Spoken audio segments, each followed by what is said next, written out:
cette visite s'inscrit dans les tournées que nous sommes en train d'effectuer à travers le Sénégal. Vous savez que nous avons déjà visité la région de Kaffrine, la région de Louga, celle de Thiès, la région de Fatick, la région de Kaolack. Et nous sommes aujourd'hui au niveau de la région de Saint-Louis. Nous venons de faire le département de Podor, le département de Dagana et actuellement nous sommes à Saint-Louis.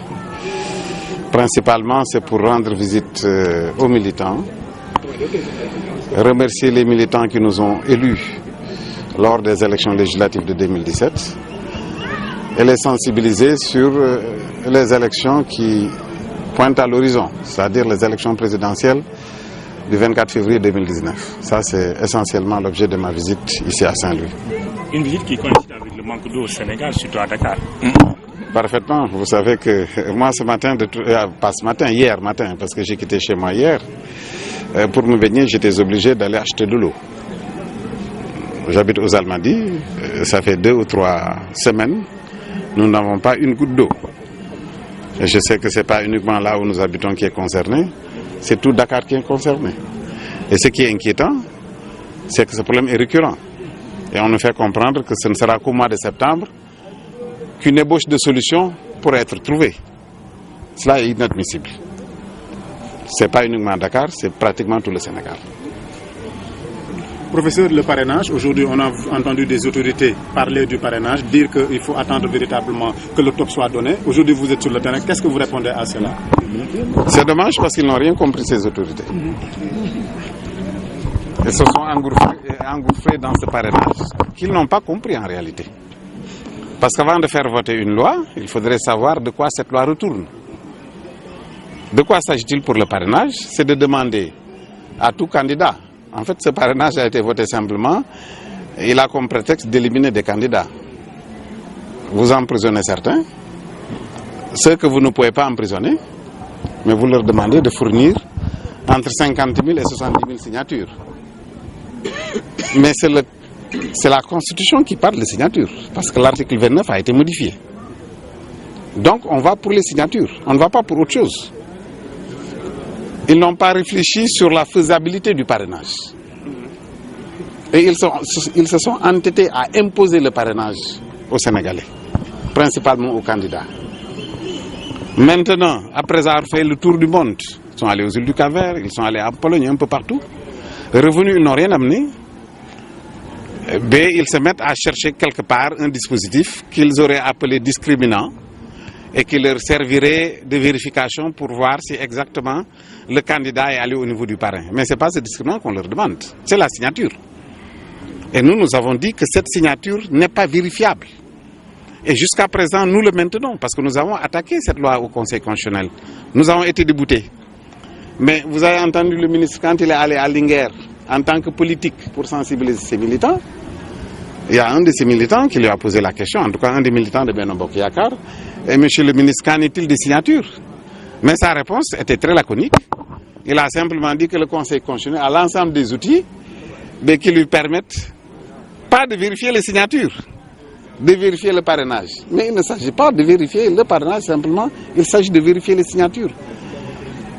Et ils ne pourront pas vérifier les signatures. Ils nous parlent d'un discriminant, quelque chose de secret, de caché.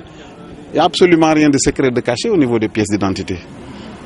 Au niveau de la pièce de la CEDEAO, vous avez le nom, prénom, date et lieu de naissance. Mais vous avez aussi d'autres informations. Vous avez la taille, vous avez certainement le nom du père de la mère, mais ça c'est dans une puce que personne n'ose demander. Mais vous avez d'autres codes secrets, certainement c'est ce qu'ils appellent discriminant. Alors maintenant que le ministre dise, écoutez, vous ne pouvez pas commencer, il n'y a pas de top. Duralex, c'est de l'ex. Nous sommes foncièrement contre la loi. Nous combattons la loi. Et nous continuons d'ailleurs à combattre la loi. Mais comme on sait que c'est une loi, mais nous sommes en train de prendre nos dispositions. Et le fait de prendre nos dispositions, c'est d'aller voir nos militants pour leur dire, écoutez, soyez prêts à nous parrainer. Et donnez-nous la photocopie de votre pièce et ils sont libres de le faire. Le ministre n'a aucune autorité de demander à qui que ce soit de ne pas donner sa pièce. La pièce d'identité n'appartient pas au ministre. La pièce d'identité appartient au détenteur de la pièce. Il faut bien qu'il le comprenne. Maintenant, il semble nous suivre. Voilà. C'est simplement ça. Peut-être une dernière question. Vous venez de parcourir donc le Waalo et un peu le Fouta. Aujourd'hui, quelle est la situation? Puisque on dit souvent qu'il y a un manque de pistes de production et autres. Est-ce que vous avez constaté ces... Ah oui, ça c'est pas uniquement le Waalo et le Fouta. C'est-à-dire nous l'avons constaté dans tout le Sénégal. Ça c'est quand même la 6e région que nous avons visitée. Hein. Quand on quitte le croisement pour aller à Nich, hein, c'est Colonna, hein? Donc de Colonna à Nich, vous avez 27 km, mais on a fait pratiquement 1h30 pour ces 27 km. Notre voiture ne pouvait pas rouler à plus de 20 km à l'heure. Et si vous savez que c'est une zone agricole, c'est une zone d'élevage, c'est des personnes extrêmement braves qui sont là-bas, qui ont des difficultés pour écouler ce qu'ils sont en train de produire, c'est un gâchis pour le Sénégal. J'ai cité simplement cet exemple parce que c'est un exemple tout à fait très récent, mais il ne s'agit pas uniquement de là-bas. Quand nous sommes allés hier à Podor en passant par Ndiandane, c'est exactement la même chose qui s'est passée. Il y a une route en latérite qui est là-bas depuis plus d'une 50aine d'années, qui n'est pas bitumée. Et cela est inacceptable. Et pourtant, c'est de braves paysans qui font beaucoup de choses dans le domaine agricole. Nous avons été dans le Kaffrine, quand nous avons relié, n'est-ce pas, Wakunguna et Nioro, je veux dire dans le Nioro, quand nous avons relié Wakunguna et Nioro, mais pour une distance pratiquement de 30 km, nous avons fait presque 2 heures de temps. Et partout au Sénégal, c'est comme ça. Et cela est inadmissible. Maintenant, on peut prendre des milliers de milliards qu'on met pour un petit air là, qui quitte Colobane pour aller à Diamniadio.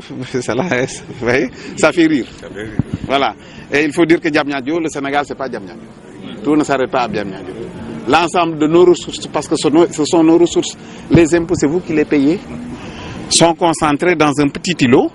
Moi, j'habite à Tateguine, le Tateguinois ne connaît pas Diamniadio.